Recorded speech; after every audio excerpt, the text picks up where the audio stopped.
Even bad intimacy can have good outcomes. This actually happened 2 years ago on this day, which will make sense a little further down the road.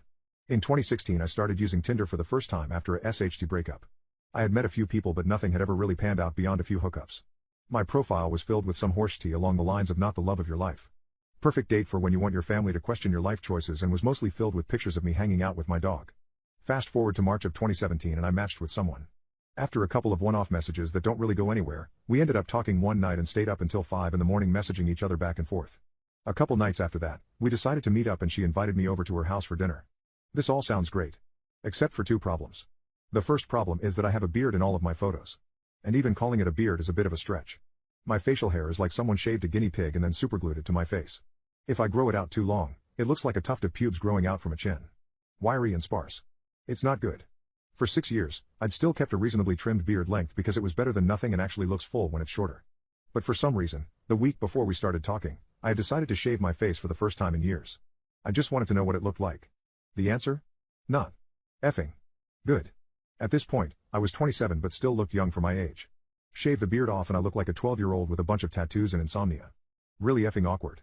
So I pulled up to her house and texted before I got out of my car to say, hey, by the way, if it looks like a 15-year-old is knocking on your door, it's just me. Luckily, she's not as turned off by my baby face as I expected. All good so far. I went inside and we ended up hanging out all night. She cooked a bad SS dinner and we decided to watch a movie. She was blown away by the fact that I'd never seen Labyrinth and demanded we watch it. We ended up watching 3 movies that night. For Labyrinth, I was about 5 feet away on the couch.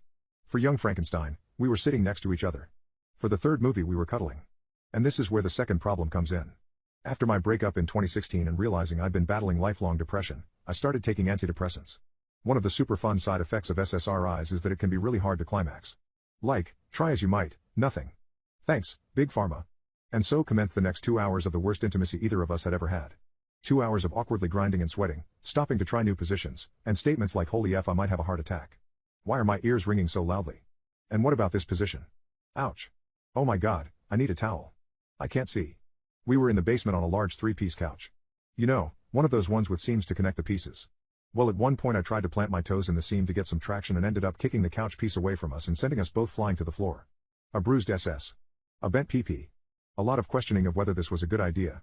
If this had been a movie or a romance novel, a 2-hour intimacy binge sounds like a dream come true. Well, let me tell you that poop sucks if you haven't done any cardio in your effing life. And Jesus Christ, the sweat. So effing slippery and gross. This wasn't golden light streaming through the windows and we're both glistening sweat. This is bog monsters come to life sweat. This is Ace Ventura crawling out of the rhino sweat. At one point our chests become suction cupped together. I could have run and slid on my belly down a hallway like a naked nightmare if my heart hadn't felt like it was going to explode. And the chafing. F. No matter how ready either of y'all are when you start out, after 2 hours, it's gonna wear off. We both felt like we'd attacked our bits with sandpaper. My poor unfulfilled PP just went through hell for nothing. Not to mention that she just spent 2 hours with a baby-faced human who couldn't make her come and who might die of cardiac arrest in her basement. This was no climactic movie intimacy scene. This was a John Waters film come to life. Well, after 2 hours and no coming, we called it a night. It's obviously not gonna happen for either of us and we figured we might as well quit while we're ahead and no one has died. We went outside for a smoke and at this point it's about 6. I'm wearing only a hoodie and briefs and she's only in a bathrobe. We sat down and the next thing we know, her mom came out for a cig. So not only did we both just have the worst intimate encounter of our lives, but now I get to meet her mom for the first time. Great. I'm definitely not half nude, covered in sweat, and sitting next to her half nude adult daughter. Somehow she is completely unfazed by this whole encounter and actually starts going on about her most recent Tinder match with a self-proclaimed oil baron. Life is effing weird.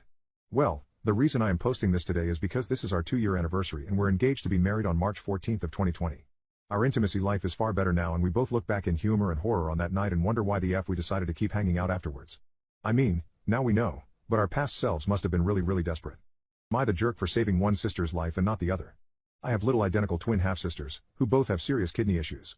They have both sadly reached a point where without a kidney transplant, their quality of life will continue to decline and they might not see the other side of 20.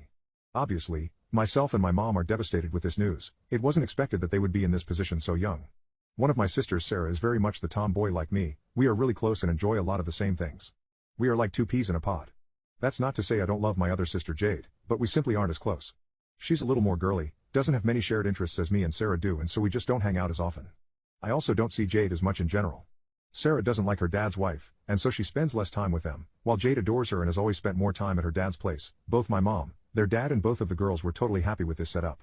Jade also begged to go to a particular boarding school, so I don't see her nearly as much as Sarah, nor have I for a very long time. Maybe one weekend a month for the last couple years and some more over summer/holidays. I still love her dearly, but I hope it's understandable now that I'm just much closer with Sarah. We were equally close until Jade started doing her own thing and making choices for herself, and I don't in any way begrudge that. I wouldn't say me and Jade don't get along, but there have definitely been some big spats over the years. We all got tested to see if it would be possible to do live donations, and I'm the only match. Unfortunately, I obviously only have 2 kidneys. I can only save one of my sisters. There's every chance they might get a kidney from somewhere else, but right now they aren't a priority and aren't high on the transplant list. I basically told my mom, who told their dad, that I want to donate my kidney to Sarah. I thought about it so much. I know this means I am undeniably saying I love Sarah more than Jade, and I guess I do.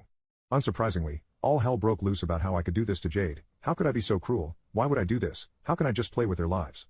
I've been getting calls and texts from everyone who knows about this. Neither Sarah or Jade have been told. I get it. I'm playing God here. But it's my kidney. Yeah, I feel like scum for choosing one sister over the other, but one is my best friend and the other is, well, not. I feel like a monster for saying it, and I know on a fundamental level it's wrong. Part of me wanted to flip a coin or something, but I couldn't. My whole family seems to be demonizing me for making this choice. Sorry if it's confusing. The character count cut me off/edit for some repeated questions. Currently, their doctors can't tell who will deteriorate faster.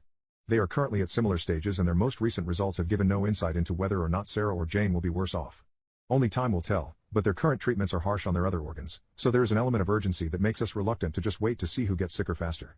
If it came down to Jade needing a kidney next week and Sarah not needing one until next year, I would obviously donate to Jade and hold out hope Sarah will get another donor.